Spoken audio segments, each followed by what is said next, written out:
அடுத்து உலகத்தையே திரும்பி பார்க்க வைத்த ஒரு சர்வாதிகாரி. அவர் கூட எண்களை எல்லாம் ரொம்பவே பயன்படுத்தினார் அப்படின்னு கேள்விப்படுறோம். குறிப்பாக ஹிட்லர் பத்தி நான் சொல்றேன். ஹிட்லருடைய படைகள்ல அந்த படைகள் அணியிற அந்த உடுப்புகள், அதாவது உடைகள்ல அந்த 5 அப்படின்னு சொல்லப்படுகிற அந்த எண் பயன்படுத்தப்பட்டதா சொல்றாங்க. உண்மைதானா? அதுக்கான விளக்கம் என்னங்கய்யா? நிறைய காரணங்க இருக்கு. ப்ராக்டிக்கல் காரணமும் சொல்றேன். அதனுடைய எண்களுடைய ரகசியத்தையும் சொல்றேன். நான் பொதுவாக சொல்கிறது, எண்கள் இன்றைக்கு நேற்று அல்ல தோன்றது. பல ஆயிரம் ஆண்டுகளுக்கு முன்னாடியே கர்கர் அப்படிங்கிற ஒரு சித்தரால் தோற்றுவிக்கப்பட்டது. அப்போது ஹிட்லருங்கிற சர்வாதிகாரி அந்த தன்னுடைய போர்ப்படை வீரர்களுக்கெல்லாம் நம்பர் 5 என்பதை பொறித்து போரிட வைத்தார். 5ஆம் எண் வெற்றிக்கு உரிய எண்ணுன்னு அவர் தெரிஞ்சு வச்சிருக்கிறார். அவருக்குள்ளே அதுக்குள்ளே ஒரு தந்திரம், ராஜதந்திரம் என்னன்னாக்கா, அங்கே போர் செய்கிறது இவங்க நாட்டு ஆளா இல்லையான்னு கண்டுபிடிக்கணும்.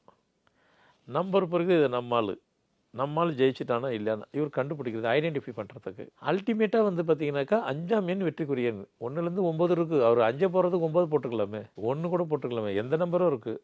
ஸ்பெசிஃபிக்காக 5 ஏன் போடணுன்னா 5ஆம் எண் வெற்றிக்குரிய எண்ணுங்கிறது அவர் படித்த இதில் தெரிஞ்சு வச்சுருக்கிறாரு.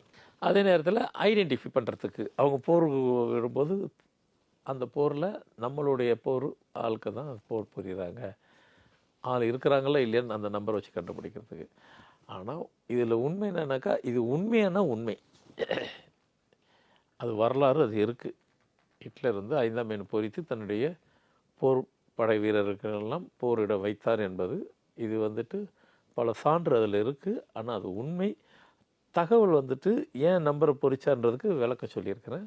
அது உண்மைத்தானது. இப்போ அந்த 5ஆம் இலக்கம் அப்படிங்கிறதோட ஆழ்ந்த ரகசியம், வெற்றி அப்படிங்கிறத தாண்டி அது முக்கியமாக அதற்குரிய அந்த அமைப்பு அப்படிங்கிறது என்னங்க அந்த ரகசியம்? ஹிட்லரை பொறுத்த வரைக்கும் அவர் எங்கே போடுறாரோ அங்கே வெற்றி பெறணும். அவர் எங்கெங்கெல்லாம் போரிட்டாரோ அங்கெல்லாம் அவர் வெற்றி தான் பெற்றார், எங்கேயும் தோக்கலை. வெற்றியவே நோக்கி பயணித்தவர் காதலுங்கிற ஒரு இதில் போய் விழுந்தார்.